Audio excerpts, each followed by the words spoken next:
Bismillahirrahmanirrahim. Assalamualaikum warahmatullahi wabarakatuh.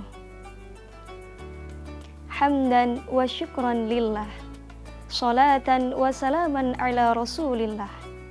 La hawla wa la quwwata illa billah. Amma ba'd. Sahabat fillah yang mudah-mudahan dirahmati oleh Allah Subhanahu wa ta'ala. Marhaban ya Ramadan.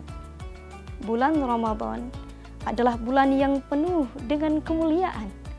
Tentu, bulan Ramadan adalah bulan yang penuh dengan keberkahan.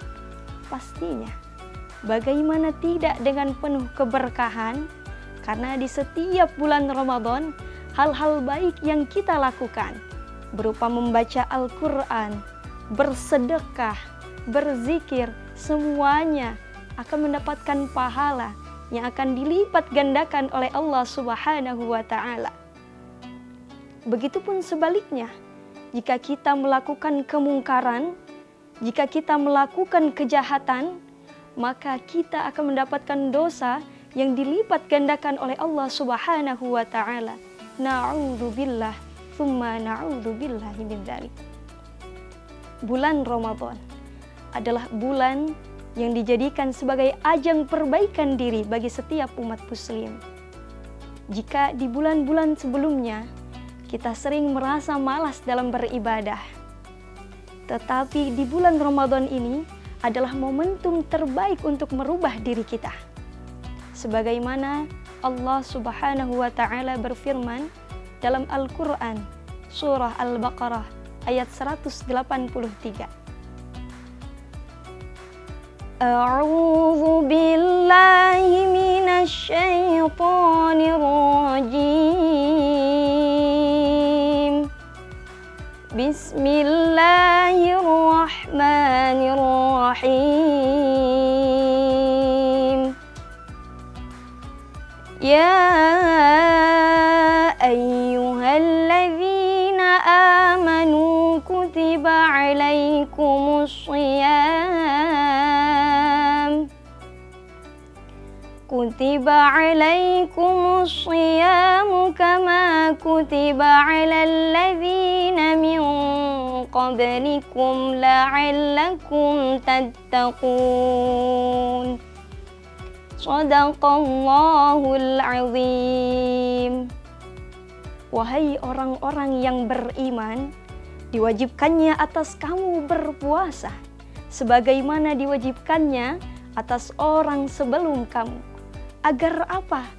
Agar kamu bertakwa. Sahabat fillah dimanapun Anda berada, dalam ayat ini jelas tujuan berpuasa adalah untuk merubah diri kita menjadi yang bertakwa. Mengenai takwa, takwa ini dimulai dari perubahan rasa malas menuju semangat dalam beribadah.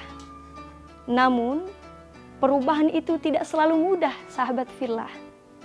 Terkadang kita butuh yang namanya motivasi.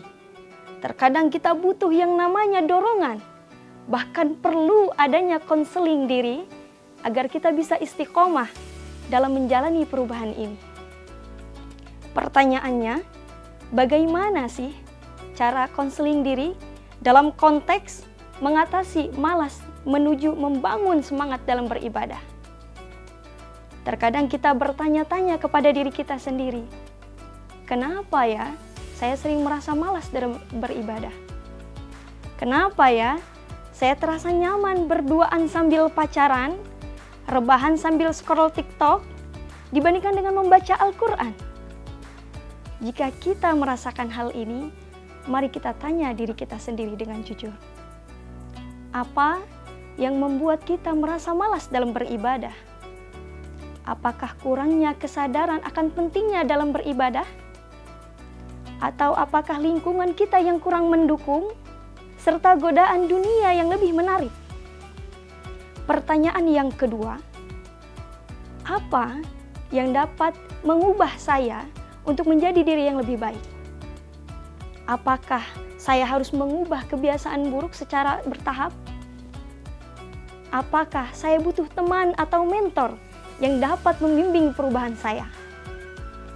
Apakah saya sudah memahami keutamaan-keutamaan di bulan suci Ramadan ini? Sahabat fillah rahimakumullah, ada 3 tips untuk menangani atau mengubah rasa malas kita menuju semangat dalam beribadah. Yang pertama yaitu niat yang kuat dan ikhlas. Sebagaimana dalam hadis Rasulullah sallallahu alaihi wasallam bersabda, "Innamal a'malu binniyat." Sesungguhnya amal perbuatan itu tergantung pada niatnya. Jika kita sering merasa malas, mari kita ingatkan diri kita. Bulan Ramadan itu hanya sebentar. Jadikan ini sebagai emas untuk perbaikan diri kita. Lalu tips yang kedua, yaitu memanajemen waktu yang baik. Imam Al-Ghazali dalam kitabnya Ihya Ulumuddin, beliau berkata, seorang mukmin hendaknya menjadikan malamnya untuk sholat, siangnya untuk tilawah, serta menghindari dari hal yang sia-sia. Mari kita buat waktu. Kapan waktu untuk tilawah? Kapan waktu untuk belajar agama? Kapan waktu untuk melakukan hal-hal kebaikan?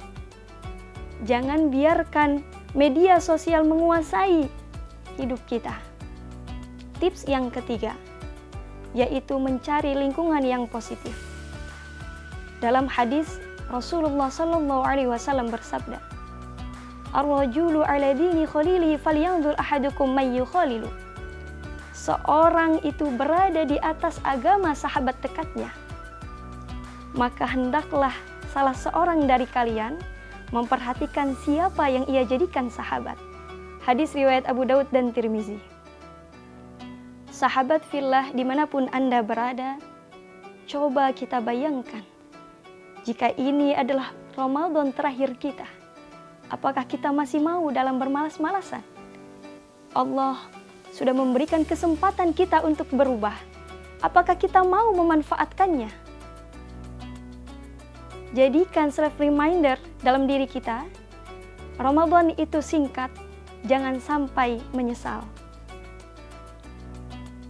Sahabat fillah rahimakumullah, Ramadan itu tidak hanya menahan lapar dan haus, tetapi menjadikan ajang momentum terbaik dalam diri kita, menjadikan perubahan yang baik dalam diri kita. Jangan sampai di akhir Ramadan kita menyesal karena tidak memaksimalkan ibadah. Cukup sekian yang dapat saya sampaikan. Wallahul mu'afiq illa aqwamit thariq. Wassalamu alaikum warahmatullahi wabarakatuh.